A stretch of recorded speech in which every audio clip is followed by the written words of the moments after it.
ഒരു കൊല്ലം ജില്ലയിലെ ആദ്യത്തെ എഴുന്നല ബിൽഡിംഗായ പുനലൂർ നഗരസഭയുടെ അണ്ടറിലുള്ള ഈ ഒരു ബിൽഡിംഗ് ഇന്ന് 8 വർഷം കൊണ്ട് 6 മാസം കൊണ്ട് പണിഞ്ഞ് നിങ്ങൾക്ക് തരാമെന്ന വിശ്വാസത്തിൽ അന്ന് ഭരിച്ചിരുന്ന എം എ രാജഗോപാലിന്റെ കാലഘട്ടത്തിലാണെന്ന് തോന്നുന്നു. അന്ന് ഭരിച്ചിരുന്ന അദ്ദേഹത്തിന്റെ കാലഘട്ടത്തിൽ പണി തുടങ്ങിയ ഈ 8 നില ബിൽഡിംഗ് ഇന്ന് ഗതികെട്ട രീതിയിൽ അതിന് 8ാമത് ചരമവാർഷികമാണ് ഈ ബിൽഡിങ്ങിന്റെ. 8 വർഷമായി പണി തുടങ്ങി ഇതുവരെ തീർന്നില്ല കേട്ടോ. അതിന് വേണ്ടിയില്ല ആ പിള്ളേർക്ക്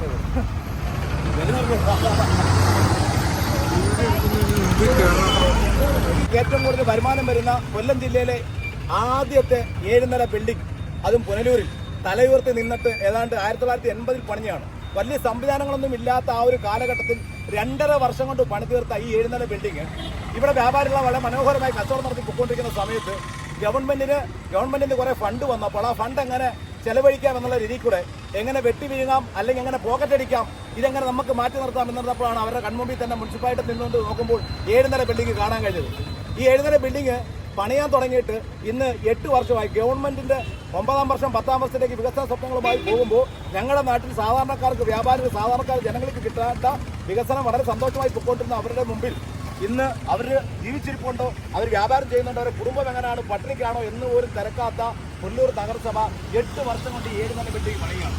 അതുകൊണ്ടാണ് ഇന്ന് പ്രതിഷേധക്കാർക്ക് ഞങ്ങളെല്ലാവരും കൂടി ഒറ്റക്കെട്ടായി നിന്നുകൊണ്ട് ഇന്ന് ഈ ഒരു പരിപാടി ഇവിടെ സമർപ്പിക്കുകയാണ്. എന്താണ് 8ാമത് ചരമവാർഷികം. ഈ 8ാം ചരമവാർഷികം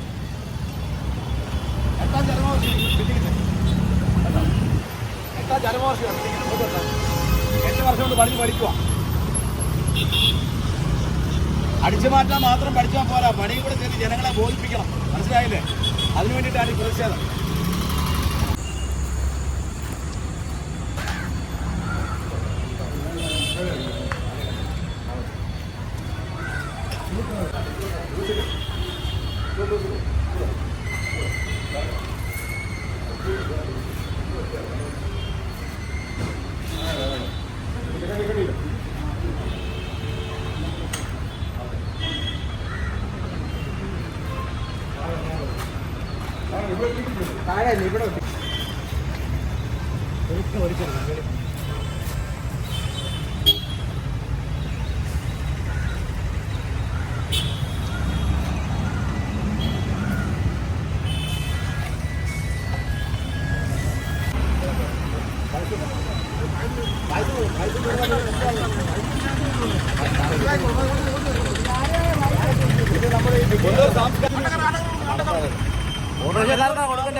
ചെറിയ വീഡിയോയും ഫോട്ടോസും അതെല്ലാം എടുത്തിട്ട് എഡിറ്റ് ചെയ്ത് കയറണം.